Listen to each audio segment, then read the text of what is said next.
ሞገስም ከባድ ችግር ውስጥ ገባ። ጠበቃውም እንግዲህ ሉላ ላይ የዛተባት ነበረ። መሳሪያን የማታመጭ ከሆነ እንደገና ደግሞ ካልጋ ስር ሰው አስቀምጠሽም ያልሆነ ስህተት ሰርተሻል። ስለዚህ አሁን ላይ ዋጋ ትከፍያለሽ። አንቺም ባለቤትሽም ሁለታችሁም ተያይዛችሁ እስር ቤት ትገባላችሁ ባለው መሰረት እንግዲህ ሉላ ራሷን ስታ እንድትወድቅ አድርጓታል። ሞገስም አሁን ላይ በጭንቀት ሊፈነዳ ቀርቧል። ሉላ የደበቀችውን መሳሪያ አግኝቶታል ማለት ነው። በሌላ በኩል እንግዲህ መድብልና ብሩክም ዝናንና ማህሌትን ለማስያዝም ፖሊስ ጣቢያ በመሄድ ምስክርም እያዘጋጁ ይገኛሉ። ኤፍራታን በስተመጨረሻም እንግዲህ ዝናን ለማስያዝ እስከ ዛሬ ድረስ ያደረሰባትን እያንዳንዱን ነገር እንዲሁም ደግሞ ለመድብል መልስ ልሰጠው እንደነበረ አጠጪው እንዳላትም ሁሉን ነገር ለመመስከር እንግዲህ ዝግጁ ሆናለች። በሌላ በኩል እንግዲህ ቅድስትና ብሩክ ፍቅራቸው እየተጧጧፈ ይገኛል። ብሩክም እንግዲህ ቅድስት ተኝታ እያለ በር ከፍቶ በመግባት በስስትና በግርምት እያያት ነበረ። እንግዲህ ቅድስትም ምንም የለም ብላ ተኝታ ስለነበረ ሊሰማት ሲልም እንግዲህ ቅድስት ድንገት ነቅታበታለች። ከዚያም በጣም ነበረ የደነገጠው ብሩክ። በስማም በቃ ነግቷል፣ ደህና አደርሽ ነበር ያለው። ነገር ግን ገና ሌሊት እኮ ነው እንዲህ ነግቷል እንዲ ቤት ሰዓት ስትለው እሱም በጣም ደንግጦና ፈርቶ ስለነበረ ለካ የራት ሰዓት ነው፣ በቃ ተኝ፣ ይቅርታ፣ ምን ነው ጋሼ፣ ምን ተፈጠረ፣ ምን ነካ ስትለው አይ ምንም እንዲሁ ዝም ብዬ ነው በማለት እንግዲህ ተደናግጧል ማለት ነው። እንግዲህ በበኩሏ ቅድስትም ወይኔ ለምንድን ነው ያስደነገጥኩት? ምን አለበት ቢሰማኝ፣ ምን አለበት አብሬ እንኳን ቤተኛ፣ ለምንድን ነው እንደዛ ያልኩኝ? በማለት እንግዲህ ራሷን እየወቀሰች ትገኛለች። እንግዲህ ምን በላታለች? ለምሳሌ ሂጂና ለአባትሽ ወንድም ውለድልኝ በይው ብላታለች ማለት ነው። እንግዲህ አሁን ላይ በጣም ጓጉታለች ቅድስት ልጅ ለመውለድ ከብሩክ ጋር አብሮ ለመሆን ብሩክን ለማግባት በጣም ነበር የቸኮለችው። እንግዲህ ምን ብላታለች? ለምሳሌ ቆይን የምልሽ ግን ከኔ ወንድም ወይ ደግሞ እህት እንዲኖረኝ አትፈልጊም እንዴ ስትላት፣ እንዲህ በጣም እፈልጋለሁ ብላለች። ታዲያ ከማህሌት እህት ወይ ደግሞ ወንድም ቢወለድልሽ? ምሳሌም በበኩላ እሱማ ደስ ይለኝ ነበረ፣ ግን ደግሞ ቆይ እኔን እማዬ ብለሽ አጠሪኝም እንዴ? መቼ ነው ግን እኔን እማዬ ብለሽ የምጠሪኝ? በማለት እንግዲህ ቅድስት ስጠይቃት እንግዲህ ምሳሌ ምን ብላለች? መድብል እኮ ቅድስትና ብሩክ ሲጋቡ እንዲሁም ደግሞ እኔ አልበቤን ሳወጣ አንቺ እማዬ ብለሽ ቅድስትን ትጠሪያታለሽ፣ እህትና ወንድምን በዛ ሰዓት ይወለድልሻል ብለውኛል እንግዲህ በማለት ስነግራት በጣም ነበረ ውስጧ ደስ ያለው። በቃ ውስጧ የሌለ ነው፣ በቃ ፍንሽንሽ ነው ያለችው። ምክንያቱም ስለ ብሩክ ሲነሳ ብሩክ ጋር አብራ ስለመሆን እንዲሁም ደግሞ ከብሩክ ጋር ልጅ ሊኖራት እንደሆነ ስታስብ እጅጉን በቃ ውስጧ በሀሴት ነው የሚሞላው እና በጣም ደስ ብሏታል። አይ መድብል በቃ የሚወራና የማይወራ ከልጅ ፊት የሚነገርና የማይነገር ምንም ለይቶ አያውቅም አይደል? በማለት እንግዲህ በጣም ደስ ብሏታል። እንግዲህ ምን ብላታለች? ቆይ ግን እኔ የምልሽ ቅድስቴ መቼ ነው ግን ልጅ የምትወልጅልኝ? መቼ ነው የምትወልጅልኝ ስትላት፣ እንዲህ ልጅ እኮ እንዲህ በቀላሉ ዝም ብሎ የሚመጣና የሚወለድ አይደለም፣ ጊዜ ፕሮሰስ ያስፈልገዋል ብላለች ማለት ነው። ስለዚህ አሁን ሂጂና ለአባትሽ ወንድም ውለድልኝ ብለሽ በይው ስትላት እንግዲህ በራ ሂዳ አባዬ ወንድም ውለድልኝ ነበር ያለችው። እንዴ ወንድም እኮ እንዲህ ዝም ብሎ እኮ አይወለድም። እኔ ደግሞ ሲልም እንግዲህ ዳጣ ምን ብላለች? እንደ ቤት ውስጥ ዞር ዞር በልና መውለድ ይኖርባል፣ ተፍተፍ በል በማለት እንግዲህ ስትነግረው ብሩክም እንግዲህ በጣም እየተሸማቀቀ ነበረ፣ እየተሽኮረመመ ነበረ እውነት ለመናገር። አንቺ ቆይ ከልጅ ፊት የሚባልና የማይባል ነገር ለይተሽ ወይ እያለ ሲጠይቃትም እሷ ግን ልጅ ከሆነች እስኪ አሁን ማን እንደላካት ምን ለማለት እንደፈለገሽ እኔ ገብቶኛል። እች ሙድ ለጋሽ መሐሙድ በማለት እንግዲህ ዳጣ እችን ነገር ማን እንደመሰላት ማንም እንደጠነሰሳት እናውቃለን። ነገር ግን ከተናገርን ደግሞ ያልቅልናል አንናገርም እንጂ በማለት እንግዲህ ያው ብሩክ ሁሉ ነገር ገብቷታል። ምሳሌ ባይገባትም በሰዓቱ ነገር ግን ብሩክ አሁን ላይ በጣም ገብቶታል። በቃ የእሷን ሁኔታ የቅድስትን ሁኔታ አሁን ላይ በሚገባ በሚባል ደረጃ ተረድቷት ነው የሚገኘው ማለት ነው። እንግዲህ ልቧ በጣም ስለጠፋ ቅድስቴ ምን ብላለች? ለመድብልና እንዲሁም ደግሞ ለብሩክ ምግብ አቅርባላቸው፣ ነገር ግን ብሩክን ነጥላ ቁርሱ ተመቸ ወይ ብላ ነበር የጠየቀችው። በዛም እንግዲህ መድብል በጣም በሳቅ ነው ፍርፍር ያለው። ምክንያቱም ቆይ እኔ ያልታይሽም ማለት ነው የሚታይሽ እሱ ብቻ ነው፣ ቆይ እኔ እንዴት ነው ማልታይሽ ነው? እኔ ቢመቸኝ ባይመቸኝ የራሱ ጉዳይ ብላችሁ አስባችሁ ነው በማለት እንግዲህ ሲያሸማቅቃትና ሲያሳፍራትም፣ ነገር ግን ብሩክ አይ ለሁለታችንም ነው ለማለት የፈለገችው ተመቻችሁ ወይ ነው ማለት የፈለገችው በማለት እንግዲህ ለሷ እየደገፈላት ይገኛል። ቅድስትም አሁን ላይ በጣም ደስ ብሏታል። ውስጧ በሀሴት ሞልቷል። ምክንያቱም አሁን ላይ ብሩክ ከሷ ጋር እንደሚሆን እርግጠኛ ሆናለች። በሌላ በኩል እንግዲህ ዝና ማህሌትን ወደዛ ቤት እንድትሄድና ወደነ ብሩክ ቤት ሄዳ ከብሩክ ጋር ይቅርታ ጠይቃ እዛ ቤት እንድትገባ፣ ነገር ግን ዝናን ከማያውቋ በፊት የነበረውን ህይወት እንድትኖር ሳይሆን ለሱ እያንዳንዱን ነገር ለሱ እንድትሰራ እያንዳንዱን መረጃ ለዝና እንድታስረክብ እየነገራት ይገኛል። ነገር ግን ማህሌት እንዴት ሆኖ ይቅርታ ያደርግልኛል?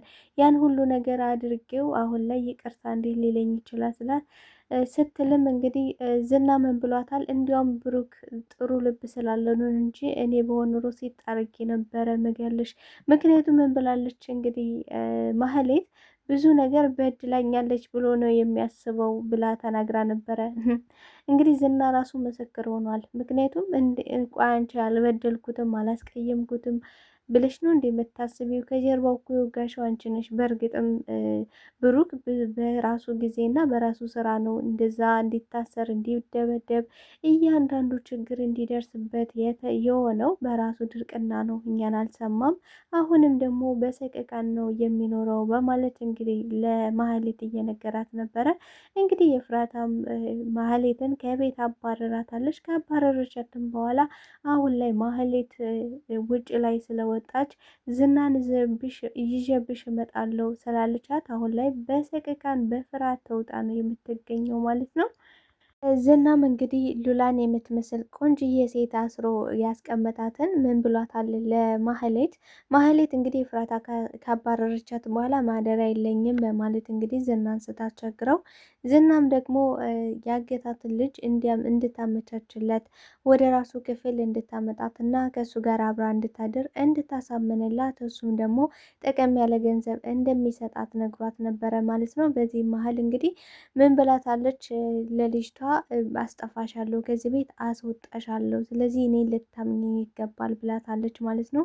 ማህሌትም እንግዲህ ካወጣጣሻት ብዙ ነገር ካለች በኋላ አስወጣሻለሁ ብላት ስለነበር፣ ቆይ አንቺ ግን የእነሱ ሰው እንዳለሽ በምን እርግጠኛ መሆን እችላለሁ?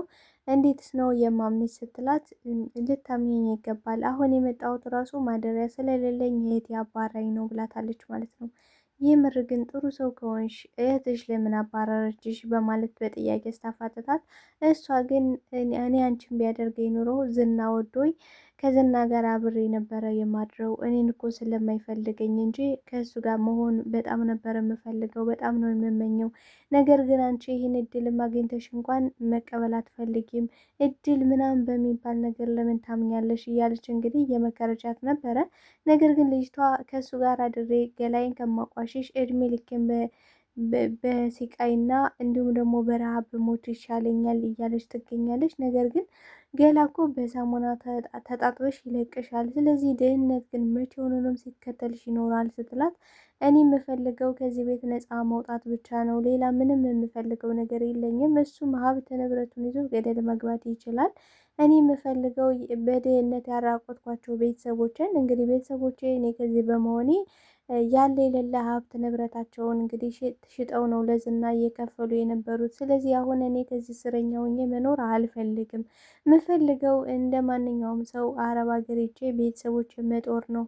ቤተሰቦችን እንደዛ ያመሰቃቀልኳቸውን አሁን ሄጄ ቤተሰቦችን መጠገን መደገፍ ፈልጋለሁ በማለት ነግራት፣ እንግዲህ ማህሌትም ያዘነች በመምሰል በቃ እሺ አሁን አስወጣሻለሁ በማለት እንግዲህ ወደ ዝና ክፍል ይዛት እየሄደች ነበረ። ነገር ግን ልጅቷ ከዚህ ቀደምም ስለምታውቀው እንግዲህ እንዴት ነው ወደ ዝና አስወጣሻለሁ ብለሽ ወደ ዝና ክፍል እንዴት ትወስጂኛለች? ስትላት ያለው አንድ በር መውጫ የዝና ክፍል ነው ነበር ያለች ማለት ነው። ማለት መቼም ቢሆን ልትማር የማትችል ስግብግብና ችጋራም ሰው ብትኖር እንግዲህ ማህሌት ናት። ኤፍራታ እንኳን ተመልሳለች አሁን ላይ ከመድብል ጋር መጀመሪያ ላይ ፈርታ ነበረ። እንግዲህ እንዴት አድርጌ ነው ከዝናና ከማህሌት ላይ ልመሰክር የምችለው? በፍጹም እኔ ይህን ማድረግ አልችልም ብላ ነበረ።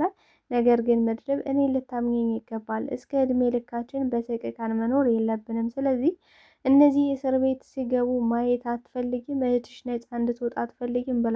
ብሏል ማለት ነው። ስለዚህ እህትሽ ነፃ እንድትወጣ አትፈልጊም ወይ ስላት፣ እሷ እኮ በራሷ ፈቃድ ነው ወዳ ፈቅዳ እያደረገች ያለችው ነገር ነው። ስለዚህ እኔ ደግሞ የእሷን ፍላጎት ምንም ላደርገው አልችልም በማለት እንግዲህ ለመድብል ስትነግረው፣ ነገር ግን መድብል ምን ብሏታል? እሷ እኮ ወዳ ፈቅዳ አይደለም። ምክንያቱም ማንም ሰው የሰው ልጅ የተባለ ሁሉ ከዝና ጋር ተስማምቶ የመኖር አቅም የለውም። ነገር ግን ማህሌት የገንዘብ ችግር ስላለባት በገንዘብ ተታላ፣ እንዲሁም ደግሞ በተለያየ አይነት ነገሮች በነዋይ እያታለለ አይኗን ስለጋረደው እንጂ እውነት ወዳው ወይም ደግሞ ከእሱ ጋር የመኖሩ ፍላጎት ኑሯት አይደለም በማለት እንግዲህ ለኤፍራታ ሲነግራት፣ ኤፍራታ በስተ መጨረሻም ቢሆን እንግዲህ ተስማምታለች ማለት ነው።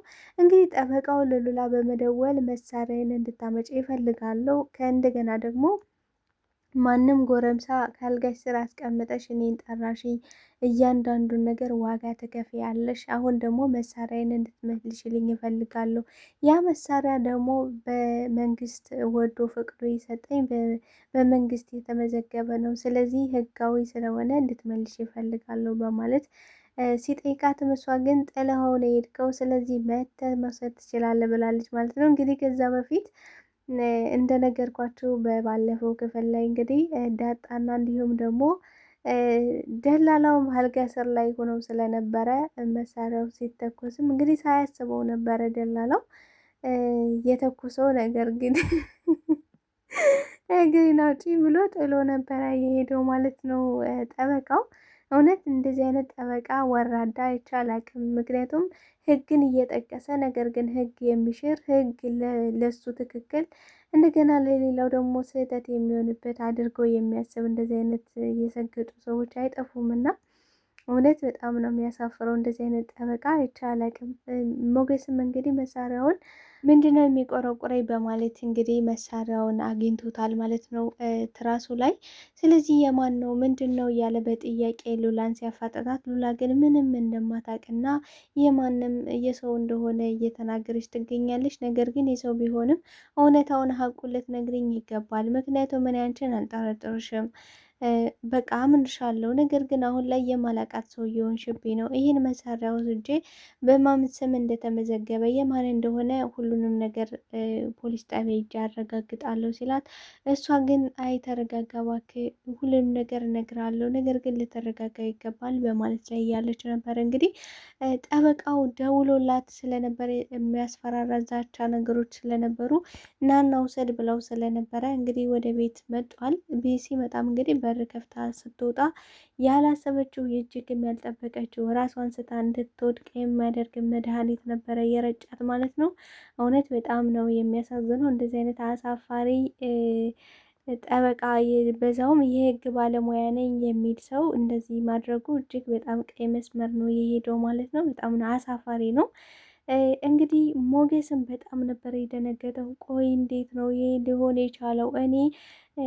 እኔ ገንዘቡ ዛሬ ነገ ይመለሳል ብዬ ስጠብቅ፣ ነገር ግን ሚስቴ ያልሆነ ቦታ ላይ ገብታለች። ለካ በእኔ ምክንያት ብዙ ዋጋ እየከፈለች ነው በማለት እንግዲህ ራሱን እየወቀሰ ይገኛል። እውነት እኔ ሉላን ሳላቃት ሚስቴን አደጋ ላይ ጥዬ ነበር፣ እኔ ሀብት ንብረት ስል ለገንዘብ ስስገበገብ፣ ነገር ግን ሚስቴን እያጣዋት ነበረ። እሷ ግን ገላይን እንግዲህ ምን ብላለች? እኔ ከሱ ጋር ተኝቼ ገላይን ከማቋሸሽ ከማረግስ ሀብት ንብረቱ ጥንቅር ብሎ ሊቀር ይችላል ነበር ያለችው። እንግዲህ ዳጣ ምን ብላታለች? እውነት ለመናገር ሞገስ አሁን ይህን ቢሰማ ጭራሽ ሰው አይሆንም። ምክንያቱም አንቺ ለገንዘብ ለሀብት ብለሽ ገላሽን ከሱ ጋር ብታረግሽ ከሞገስ ጋር ይሄ የመጨረሻችሁ ነው የሚሆነው። ነገር ግን ገንዘቡ ከሆነ ምንም አይመስለውም። ምክንያቱም ነገ ጠዋት ሰርታችሁ የምታገኙት ነገር ነው። ይህ ግን የክብርና የማንነት ጉዳይ ነው። ስለዚህ ከዚህ ጋር በጭራሽ እንዳትሞክሪው ብላት ነበረ። እንግዲህ ዳጣ ያመጣችው ሀሳብ እንዲሁም ደግሞ ያስቀመጡለት ሴራ ማሆን ላይ ሰርቷል። ምክንያቱም እያንዳንዱን ማስረጃ ይዘውበት ስለነበረ አሁን ወደ ሕግ ለማቅረብ ተዘጋጅተዋል። መሳሪያውንና እንዲሁም ደግሞ በቪዲዮ በሬከርድ ያስቀመጡትን አልጋ ስር ተደብቀው እንግዲህ የቀዱትን ቅጁን ሁሉንም ለፖሊስ አሳልፈው ሰጥተዋል ማለት ነው። እንዲሁም ደግሞ የዝናና የካሌብ መጨረሻቸው ደርሷል ማለት ነው። እንግዲህ ዝና አርፎ ሊቀመጥ አልቻለም። እነሱ ሊተውት ቢፈልጉም ነገር ግን እሱ ማህሌትን እዛ ቤት ሂደሽ ስለ ብሩክ እያንዳንዱ መረጃ ትሰጭኛለሽ፣ አሁን ላይ ለእኔ ትሰሪያለሽ፣ የዛ ቤት ሚስት ሆነሽ እንደ ቀድሞ ለመኖር ሳይሆን ለእኔ ቀኝ እጅ ሆነሽ ለእኔ እንደፈለግኩ ማንቀሳቀስሽ አሻንጉሊቴ ነሽ ብሏታል ማለት ነው። ምክንያቱም አንቺ ብዙ ነገሮችን ታውቂያለሽ ስለኔ፣ ስለዚህ ለእኔ ስለኔ ደግሞ ያወቀ ሰው እኔ ጋር ነው መስራት የሚችለው፣ እኔ ጋር ብቻ ነው መሆን የሚችለው፣ ሌላ ሰው ጋር መሆን አይችልም ብሏል ማለት ነው። እንግዲህ ዝና የሚፈልጋት ለትዳር ወይ አብሮ እሷ ጋር ለመሆን ምናምን አይደለም። ሴትነትሽ በፍጹም ለእኔ አይታየኝም ብሎ አስረግቶን ቁጩን ነግሯታል ማለት ነው። ቆይ ያቺ የዛ ያሰርካት ልጅ ግን ልክ ሉላ ነው የምትመስለው፣ በጣም ቆንጆ ናት ስትለው አዎ ቆንጆ ናት አይገርምሽም? እንኳን ደግሞ እንደ ሉላ አልሽ፣ እንኳን እንደኔ አላልሽ ሲላት፣ እንዴ እኔማ ከነሱ የበለጥኩኝ ቆንጆ ስለሆንኩኝ ነው ብላለች ማለት ነው። እንግዲህ ዝናም ታዲያ የኔ ያንቺ ቁንጅና ያልታየኝ ያንቺ ሴትነት ለእኔ ያልታየኝ ከነሱ ስለምትበልጭ ነው በማለት እስከ ዛሬ እንዲያውም ስቄ አላቅም በማለት ከትከት ብሎ እየሳቀባት ይገኛል። እንግዲህ እንደዚህ ከፍ ዝቅ እያደረጋት ለገንዘብ ብላ ለዳራንጎት ብላ ነው እንግዲህ ከሱ ጋር አብራ መሆን ያለችው። አሁን በጣም ስለራበኝ አሁን በቃ ኤፍራታም ከቤት ስላወጣሽ የምበላበት ገንዘብ ስጠኝ እባክህ እያለች እየለመነች ትገኛለች። እንደ ማህሌት ያለ ለማኝ አይቻል አቅም ጤና ተሰጥቷት መስራት እየቻለች ግን ደግሞ ከዝና ጋር ስርስር እያለች በቃ እስረኛ ሆናን የተቀመጠችው አሁን ወደድሽም ጠላሽም በግድም ሆነ በምንም ይሁን በምን እዛ ቤት መግባት አለብሽ ስላለት አሁን እንደምንም ብላ ከዛ ቤት ለመግባት እንግዲህ እየተዘጋጀች ነበረ። ነገር ግን ብሩክ በስተመጨረሻ ምን ብሏል? እኔ የራሴን ህይወት መኖር ፈልጋለሁ፣ ከቅድስት ጋር ተጋብቼ ልጆቼን መውለድ እፈልጋለሁ። አሁን ላይ በጉጉት ምሳሌ እየጓጓች ነው። ምሳሌም በነፃነት ከልጆች ጋር አብራ ወጥታ እንድትጫወት ፈልጋለሁ። እንዲሁም ደግሞ ቅድስትም በነፃነት ሚስቴ አድርጌ በፈለግኩበት ሰዓት እና በፈለግኩበት ጊዜ ከተማውን መጎብኘት እፈልጋለሁኝ። በቃ ከፍ አድርጌ ላኖራት እፈልጋለሁ ቅድስትን። ስለዚህ ከዚህ አካባቢ ለቀን ሌላ ቦታ ሂደን እንከራይ፣ ተከራይተንም ይሆን ከቤታችን ቢሆን ሂደን መግባት ይኖርብናል። ምክንያቱም ይህን ሰፈር አልፈልገውም፣ እንልቀቀው። አንተም ደግሞ ማረፍ አለብህ። እስከ መቼ እንደዚህ ወደ ማረፍ አለብህ፣ የራሴን ህይወትን መጀመር አለብህ በማለት እንግዲህ ለመድብል ሲነግረው እንግዲህ መድብልም ይሄ በፍጹም ሊሆን አይችልም፣ ምክንያቱም እነሱን ፈርተን እኛ መሸሸት የለብንም። እንዲያውም እኮ እነሱ ነው እኛ ሊፈሩን የሚገባ እንጂ እኛ በፍጹም እነሱን አንፈራቸውም በማለት ቢነግረውም ነገር ግን ብሩክ ከዚህ በኋላ በስቅቃን መኖር እንደማይፈልግ ሁሉ ነገር ከአቅሙ በላይ እንደሆነ እንደደከመው እንደገና ደግሞ ከእነዚህ አይነት ሰዎች ጋር በቃ ላያሸንፉ ነገር መድከም ያልሆነ ትግል ከአቅማቸው በላይ የሆነ አንዳንዴ ታግላችሁ የማታሸንፉትን ነገር መተው መቻል አለባችሁ። እድሜ ልካችሁን በትግል ግን አሸንፈዋለሁ ብላችሁ እድሜያችሁን፣ ጊዜያችሁን፣ ውድ ነገራችሁን ከማጣት ውጪ ሌላ የምትቀይሩት ነገር ስለሌለ ውድ ነገራችሁን ከማጣት ደግሞ የያዛችሁት ትግል ነው። በቃ ይሄ እስከ መጨረሻ መራመድ መሄድ አለብኝ የሚባለውን ነገር መቁረጥ ወይ ደግሞ ማቆም ይኖርብናል ብዬ አስባለሁ። እና ብሩክም ይሄን ነው እያደረገ ያለው። እውነት ለመናገር የሚገርም አሪፍ ውሳኔ ነው የወሰነው ብሩክ። ምክንያቱም ተጋብተው ከዚያም በኋላ በነፃነት ልጆቻቸውን ወልደው የሚኖሩበት አካባቢ ነው መሆን ያለበት እንጂ ዝና መጣ አልመጣ፣ ዝና ተያዘ አልተያዘ የሚባሉ ነገሮች መኖር የለባቸውም ብዬ አምናለሁ። እንግዲህ ምን ብሏል መድብል? አሁን ላይ እያንዳንዱን መረጃ እያሰባሰበ ይገኛል።